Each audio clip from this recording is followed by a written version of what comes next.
চুক্তি বাংলাদেশের কোনো সাধারণ মানুষের হাতে পৌঁছায়নি, কোনো পেপার পত্রিকা ডিসকাস করা হয়নি। এবং আমার বিশ্বাস যে আপনি একটা টক শো পরিচালনা করেন, বিভিন্ন সাক্ষাৎকার, বিভিন্ন গুণীজন এখানে আসেন, আপনি সহ কারো কাছে চুক্তির কোনো কপি নাই। এটা আমি বিশ্বাস করি, থাকে আমাদেরকে দিবেন, এটার উপরে কথা বলবেন। এখন দুই দলে যদি সাক্ষাৎ করে, এই দুই দলই তো এখন পার্লামেন্টে আছে, তাহলে সমস্যাটা কোথায়? পার্লামেন্টে ডিসকাস করলে, পার্লামেন্ট তো আমার সার্বভৌমত্বের প্রতীক। আমি যদি এই দেশের মালিক হই, আপনি যদি এই দেশের মালিক হন, দেশের মানুষ যদি এই দেশের মালিক হয়, তাহলে যে চুক্তিটা করলো সেই চুক্তিটা নিয়ে পার্লামেন্টে কেন আলোচনা হচ্ছে না? পার্লামেন্টে একটা রাজনীতির দলকে আপনি ব্যান করে দিলেন, ফাইন, তারা ব্যান করলেন, আপনারা যৌক্তিক মনে করেছেন, ভেরি গুড, কেউ কথা বললেই করবেন। কিন্তু যে চুক্তিটা আপনার দেশের কল্যাণ বয়ে নিয়ে আসবে, সে চুক্তিটা সম্পর্কে কেন দেশের মানুষ জানবে না? প্রথম কথা হচ্ছে, যদি আমি দেশের মানুষ হই, বোকা হই, অজ্ঞ হই, অশিক্ষিত হই, আমাকে তো এটা জানতে হবে যে আমার কি চুক্তিটা করা হয়েছে, এই চুক্তিটার বিষয়বস্তুটা কি।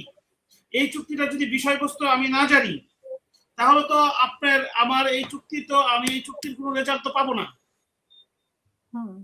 আমি আমি কি কথাগুলো আপনি বুঝাইতে পারছি? যে যে চুক্তিটা বলা হচ্ছে যে বিএনপি এবং জামাত তারা দুজনেই ক্ষমতায় আছে, তারা এই চুক্তিতে সম্মতি আছে, তাহলে where is the problem to discuss about this matter in the parliament? কারণ আমরা কথায় কথায় বলি গোলামি চুক্তি ভারতের সাথে হয়েছে, ভেরি গুড, আমরা জনগণ বিশ্বাস করি গোলামি চুক্তি হয়েছে। আমাদের স্লোগান ছিল ঢাকা না দিল্লি, ঢাকা ঢাকা। তো সেই ক্ষেত্রে এখন ঢাকা না করাচ্ছি, এটা আমরা অনেকে স্লোগান দিচ্ছি, কারণ হচ্ছে যে আপনি আমি কেউ জানি না, আমরা যদি এই দেশের মালিক হই, এটা যদি একটা ডেমোক্রেটিক দেশ হয়, আমরা যদি ডেমোক্রেসি উদ্ধার করার জন্য শেখ হাসিনাকে পালাতে বাধ্য করি, তার সরকার সহ, এবং যদি তাদেরকে নিষিদ্ধ করি, তাহলে আমেরিকার সাথে যে চুক্তিটা হলো সেটা আমরা জানবো না কেন? দ্বিতীয় কোশ্চেন হচ্ছে, এই যে পলাতক ousted prime minister Sheikh Hasina, যাকে আমরা নিষিদ্ধ করেছি, সে পলানের আগেও বলেছে যে আমার কাছে সেন্ট মার্টিন দ্বীপ চাওয়া হয়েছিল, আমি দেইনি। সে আমাকে বলেছে 7 সাগর পাড়ি দিয়ে আমার আমেরিকার সাথে যাওয়ার কথা নেই। সে বারংবারই বলেছে যে পদ্মা সেতুতে সবচেয়ে বাধা হচ্ছে তারা। তো সেই সরকার আসলে, এবং এমন কি দরকার ছিল যে ইলেকশনের 3 দিন আগে সে চুক্তিটা করবে। বুঝলাম যে এই চুক্তির ফলে যে কোনো জিনিসের পজিটিভ এবং নেগেটিভ আছে। আমি যদি একটা দোকানে একটা জিনিস কিনতে চাই, দাম বেশি দিয়ে কিনি আর যাই কিনে, আমি তো একটা প্রোডাক্ট পাবো, নিশ্চিত একটা প্রোডাক্ট পাবো, তো মিনিমাম তো একটা ভ্যালু হবে। তাদের সাথে যে চুক্তিটা হবে, তারা তো একটা প্রোডাক্ট আমাদেরকে দিবে এবং আমাদের কাছ থেকে নিবে। তো এখন গার্মেন্ট শিল্প রক্ষা করার জন্য, আমাদের শ্রমিককে কাজ করার জন্য, আমি যদি সবিনয় একটা কোশ্চেন করতে চাই, আপনি একজন দেখান বাংলাদেশের গার্মেন্ট শিল্পের পরে যে গার্মেন্টে চাকরি করে সে ধনী হয়েছে, ভালোভাবে চলার হয়েছে, একটা সুন্দরভাবে বসবাস করার জন্য একটা টিনের ঘরের বাইরে যে একটি ইটের একটা পাথরের একটা ঘর তৈরি করেছে, তার একটা ছেলেকে শিক্ষিত করতে পেরেছে, এবং তাদের যে মাল নিউট্রিশন আমরা বলি, অপুষ্টিতা থেকে রক্ষা পেয়েছে। আপনি এখানে গাজীপুর বলেন, এখানে নারায়ণগঞ্জ বলে, বিভিন্ন জায়গায় যান, যদি বাংলাদেশের অপুষ্টি চেহারা দেখতে চান, আমার এই গার্মেন্টসে চাকরি করা মা বোনদের দিকে তাকান। ভোরে সকালে যে খাবার তৈরি করে তারা যায়, রাতের পর রাত কাজ করে, তারা যদি ওভার টাইম এদিক সেদিক করে তারা। আর যদি গার্মেন্টসের মালিকদেরকে দেখতে চান, আমাদের এটাকে সিভিলাইজ যুগ বলি, গার্মেন্টসের মালিক, গার্মেন্টসের সন্তান, তাদের যে ব্যবহার, তাদের গাড়ি, তাদের সবচেয়ে দামি গাড়ি তারা চালায়, তাদের লাইফস্টাইল সবচেয়ে বেশি, তাদের মধ্যে একজনকেও পাবেন না যে তারা কখনোই অপুষ্টিজনিত কারণে হয়েছে। এবং আমি আপনাকে চ্যালেঞ্জ করে বলতেছি, তারা বাংলাদেশের পানিও খায় না। মেডিসিন তো দূরের কথা, গার্মেন্টসের যারা মালিক তারা বাংলাদেশের পানি ব্যবহার করে না, এরা খাইলে তাদের পেট খারাপ হয়, ডায়রিয়া হয়। সেই আমেরিকা যাদের সাথে চুক্তিটা করেছে, আমি একজন নাগরিক হিসাবে এটা আমার অধিকার যে কেন এটা ডিসকাস হচ্ছে না, কেন ডিসকাস হলো না, কেন আমরা জানতে পারলাম না যে পার্লামেন্টে এখন অনেকের হাতে গেছে। আমি আপনাকে পার্লামেন্টে অন্তর্বর্তী পর্যন্ত কেন এই বিষয়গুলো আলোচনা হলো না, কেন পার্লামেন্টের পাশ কাটিয়ে সেটা করা হয়েছে, এবং বর্তমান সরকার এটা ডিসকাস করে নাই, বিধায় এই সরকারের ইনভলভমেন্ট আছে। এবং আলটিমেটলি এটাই প্রুভ করে যে মেটিকুলাসলি ডিজাইন, সহজেই সরকার শেখ হাসিনার কথা, মেটিকুলাসলি ডিজাইনের ফল, যেটা ডক্টর ইউনূস আমেরিকাতেই বলেছে। তাহলে কি এটা কি মেটিকুলাস ডিজাইনের অংশ? আমার অবশ্যই আমার জানার অধিকার আছে আমি কি কোন প্রোডাক্টটা কিনবো। দেশের নাগরিক আমি, ডেমোক্রেটিক কান্ট্রি, আমার ভোটে নির্বাচিত হবে, তারা পার্লামেন্টে যাবে, তারা প্রাইম মিনিস্টার হবে, মিনিস্টার হবে, দেশ পরিচালনা করবে, নতুন সরকার হবে। যারা শেখ হাসিনা করে নাই বিদায় সেখানে বিরুদ্ধে আমিও আন্দোলন করেছি, আপনিও আন্দোলন করেছেন, অনেকেই আন্দোলন করেছেন এবং রাতের পর রাত আন্দোলন করেছে। আপনি সাক্ষী যে আপনার এই টক শো থেকে আসার সাহস পেত না, আমি তখন সাহস করে কথা বলেছি। আপনি সাক্ষী যে এই টক শো করার পরে এই সাহেব ওই দিন কাবাকে অ্যারেস্ট করেছে, টক শো থেকে বাসায় ফিরতে পারেনি। এখন যে কোনো চুক্তি হোক না কেন সেটা। আরেকটা হলো যে সবচেয়ে কথা খুব সংক্ষিপ্ত করবো, যেহেতু আমি আজকাল আসলে প্রিপারেড ছিলাম না। আপনি বলেছেন আপনার কথা রক্ষা করার জন্য আমাকে আসতে হয়েছে। আমার মা অসুস্থ, অনেকে আপনারা জানেন। আমি লুকিং আফটার হার, তো আমি এই একটু যে ঢুকতে পারিনি মার অসুস্থতার কারণে, তার খোঁজ খবর নিলাম।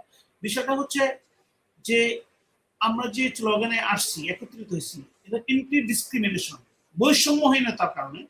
এটা আমাদের মেজর সাহেব আরো ভালো, উনি অনেক টক শোতে বলেছেন, এন্টি ডিসক্রিমিনেশন, বৈষম্য থাকবে না, উঠা না মেধা, মেধা মেধা মানে আমরা আমাদের মেধার ফলে চাকরি পাবো। উনি যে 18 মাস থাকলেন, একটা মেধা সম্পন্ন কোন সিস্টেম তৈরি হয়ে গেছেন যে তাদেরকে মেধার ফলে কোঠার বাইরে কেউ চাকরি পেয়েছে। রেদার উনি যে চুক্তিগুলো করেছেন, উনাকেই অথরিটি কে দিয়েছে? একটা ইন্টারিম গভর্নমেন্টের কি কোনো অথরিটি আছে ধাপাত এসব চুক্তি করা?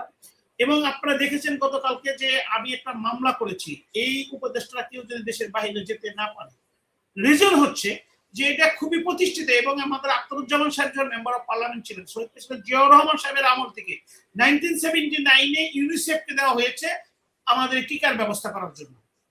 এবং আমরা যারা গ্রামের সন্তান, আমাদের ছোটবেলায় যারা ফিল্ড ওয়ার্কার, যে মহিলাগুলো বাড়ি বাড়ি যেতেন, একটা করে ক্যাপসুলের মধ্যে একটা ব্যয় খাওয়াইতেন, ভিটামিন খাওয়াইতেন, ভিটামিন এ ঘুরে ঘুরে খাওয়াইতেন, যে কারণে আমাদের রাত কানা বলেন গ্রামে এই ভেসেলস, হামকে বলা হয় ভাপি, আমাদের টাঙ্গাইলের ভাষায় বলা হয় ভাপি উঠছে। সেই ভাপি উঠছে, সেই ভাপির ফলে উনি কিভাবে এটাকে ক্যান্সেল করলেন, এটাকে ওপেন প্রকিউরমেন্ট টেন্ডার ঘোষণা করলেন। ওপেন প্রকিউরমেন্ট মানে কি? সে আদম জাবেরের লাইসেন্স নিয়েছেন, সে 600 কোটি টাকা মাফ করেছেন, সে গ্রামীণ ব্যাংকের আমার আপনার শেয়ারকে সংখ্যা কমিয়ে দিয়েছেন, সে এই দেশে এসে যে 18 মাসের মধ্যে মিনিমাম 36 মাস দেশ ভ্রমণ করেছেন, বিভিন্ন জায়গায় লেকচার দিয়েছেন। আর এই যে আপনার এই যে একটা প্রতিষ্ঠিত ইউনিসেফের মতো একটা জিনিস, যারা আমাদেরকে নির্মূল ভাবে দিয়ে এই হাম ব্যবস্থাকে জাদু করে পাঠিয়ে দিয়েছিল, সেখানে আজকে যে প্রতিদিন আমরা সাক্ষী হচ্ছি আমাদের ইনফ্যান্ট শিশুদের মারা যাচ্ছে। এই অসহায় মা, অসহায় প্যারেন্টস, অসহায় পরিবার। এবং যেহেতু যারা আখতারুজ্জামান সাহেব শুধু একজন আর্মি পার্সোনালিটি, একটা পলিটিশিয়ান, উনি এলাকায় ওনার যোগাযোগ আছে, এখনো বাংলাদেশের 50% লোক হসপিটালে যাওয়ার মতো ব্যবস্থা নাই। কারণ সরকারি হসপিটালও বেড থাকে না, চিকিৎসার সুযোগ নাই। প্রাইভেট হসপিটালগুলো এখন সব ধনী লোকের হয়েছে। এবং যে এনজিও, সরকার এনজিও সরকার পরিচালনা করেছেন, আপনাকে একটা ইনফরমেশন দেই, ব্র্যাক ইউনিভার্সিটিতে বাংলাদেশের কোনো গরিব মানুষের ছেলে মেয়ে পড়ে না। আই ক্যান চ্যালেঞ্জ ইউ যে আমির সাহেবকে স্যার উপাধি দেওয়া হয়েছে, কেউ পড়ে না। এই গ্রামীণ ইউনিভার্সিটিতে কেউ গরিব মানুষের সন্তান আপনি পাবেন না। এই যে এনজিও গুলো এখন মেডিকেলে চলে গেছে, তারা এখন বিভিন্ন জায়গায় হসপিটাল নির্মাণ করছেন, ডায়াগনস্টিক সেন্টার নির্মাণ করছে, সেখানে কোনো গরিব মানুষের চিকিৎসা হয় না, গরিব মানুষের কোনো সুযোগ সুবিধা নাই। ওই বুড়োকার বাচ্চাদের সরকারি হসপিটালে যে তাদেরকে যেতে হয়, সেখানে কোনো সিট সেখানেই পারে। আপনারা দেখেছেন বাংলাদেশে যে প্লাস্টিকের পানি খাওয়ার ওয়েস্ট বোতলের মধ্যে পানি দিয়ে আমাদের দেশের এই দেশপ্রেমিক লোকেরা, যারা তাদের স্বল্প ইয়ের মধ্যে অক্সিজেনের মতো তৈরি করে বাঁচানোর চেষ্টা করছেন, who has given that authority to unit সরকার এটাকে ক্যান্সেল করার জন্য? এই যে তাদের এক একটা, এবং আপনি জানেন যে নগদ বিকাশ, উনি যে সম্পদের মধ্যে একটা লাইসেন্স দিয়েছেন এই সেম ক্যাটাগরির, যেখানে প্রতিদিন 32 কোটি টাকা 3200 কোটি টাকা লেনদেন হয়, এবং সেটা নগদ এবং বিকাশকে ছাড়িয়ে যাচ্ছে। সেটা আমরা কেউ জানি না, সম্পদ কোনো আশেপাশেও নাই। রকেট, বিকাশ, এর মধ্যে উনি লাইসেন্স করে নিয়ে নিয়েছেন। তাহলে প্রশ্ন হচ্ছে যে কোনো ভালো জিনিস আসলে আমরা প্রশংসা করি, যে কোনো খারাপ জিনিস আমরা সহজ, যে ভালো আর খারাপ যাই হিসেবে হোক না কেন, it's hour rights to know যে আমাদের পলিটিশিয়ানদের কাছে তো আমরা দেশটাকে লিজ দেই না। পলিটিশিয়ানরা is a trustee of us. এইজন্যই কি আপনি রিড করেছেন তারা যাতে পালাতে না পারে? তারা তো অবশ্যই, কারণ তারা তারা পালাতে কারণে 100 টাকা পালিয়ে গেছে, তাদের বিরুদ্ধে বিভিন্ন ফাঁসির মামলা হচ্ছে, তাদেরকে খুঁজে পাওয়া যাচ্ছে না। এরা যে আমাদের শত শত ইনফ্যান্ট শিশুদেরকে হত্যা করেছে এবং ইন্টেনশনালি, কারণ ইন্টেনশন এই জন্যই আপনাকে বলবো, Rana Flower, she is the representative of the UNICEF. সে তাদেরকে বলছে for God sake please don't do this. UNICEF plan করেছে, শুধু ইউনিসেফ না, WHO, ওয়ার্ল্ড হেলথ অর্গানাইজেশন, এই ইন্টারিম গভর্নমেন্টকে উনি এত ডিসপারেট কেন হলেন? Definitely he has the personal interest, the all the advisor has their percentage, যে কারণে তারা মানুষের মৃত্যুকে তারা কোনো পরোয়াও করে নাই। যেটা শহীদ প্রেসিডেন্ট জিয়াউর রহমান আমল থেকে আরম্ভ করে এই শেখ হাসিনা শেষ পর্যন্ত এইটা বলবৎ ছিল, কেউ এটার মধ্যে কাজ করেন নাই। সবখান থেকে তাদেরকে খেতে হবে, সবখান থেকে। আর তারা যদি চুক্তি করে যায়, সেটা যত ভালো চুক্তি হোক না, আমি নির্দ্বিধায় সেটাকে ভালো বলতে পারবো না, কারণ তাদের যে সব অ্যাক্টিভিটিস করে গেছে সবগুলো হচ্ছে পোস্ট দেশদ্রোহী। এবং আমি এই কারণে মামলা করেছি, কালকে ইনশাআল্লাহ ফার্দার হিয়ারিং হবে। কারণ আমরা যদি এদেরকে অ্যাকাউন্টেবল না করতে পারি, দায়বদ্ধ না করতে পারি, দেশের মানুষ যদি এদের বিরুদ্ধে কথা না বলে, শুধু এদের না, আমি তো একদিন বেপরোয়া হয়ে যাবো, আমি তো একদিন স্বৈরাচার হয়ে যাবো, আমি তো একদিন টাইরান হয়ে যাবো, আমি তো দেশের সম্পদ বেগম করা যাবো। আমাদের জনাব আখতারুজ্জামান সাহেব বাংলাদেশে আছেন, ওনার অনেক কলিগ, অনেক ফ্রেন্ডস, তারা বেগম পাড়ায় থাকেন, তারা রিটায়ারমেন্টের পরে চলে গেছেন, সবকিছু নিয়ে বেগম পাড়ায় থাকেন, কিন্তু উনি কিন্তু সুখে দুঃখে বাংলাদেশে আছেন, বাংলাদেশের মানুষ নিয়ে কথা বলেন। ওনার সাথে আমরা অনেক সময় তর্ক করি, অনেক সময় আমরা রাগারাগি করি, কিন্তু তারপরেও কিন্তু যে রাত্রে এসে 11:30 বাজে আপনার সাথে কথা বলতে, দেশের মানুষের কথা বলতেছে। প্রশ্ন আমাদেরকে হচ্ছে যে আমরা এই দেশে যারা থাকি, এই হট অ্যাটমসফিয়ার, না খাওয়ার মধ্যে, এই অপুষ্টির মধ্যে থাকি, আমরা তো বিদেশ যাই না। আমি তো আপনার বিদেশে ছিলাম, আমরা তো ওখানে অনেক আর্মি অফিসার, অনেক ডিফেন্সের officer, they are settle there, they are living the good life, এবং তাদের কোনো ওই পাবলিক ফান্ড দিতে হয় না। Where they have got the fund, সরকারি বিউরোক্রেটিক্স, অনেক আমলারা, তাদের সন্তানরা ওখানে বাড়ি টাড়ি করে এস্টাবলিশ হয়ে সেটেল, তাদের সন্তানদের পাঠায়, তারপর 2 দিন পর তারা যায়। তো এই দেশের তো মানুষ, আমাদের কথা বলতে হবে দেশ নিয়ে। আমরা যদি দেশ নিয়ে কথা না বলি, তাহলে কথাটা বলবে কি? আমরা যদি দেশের কথা না ভাবি, দেশের কথা ভাববে কি?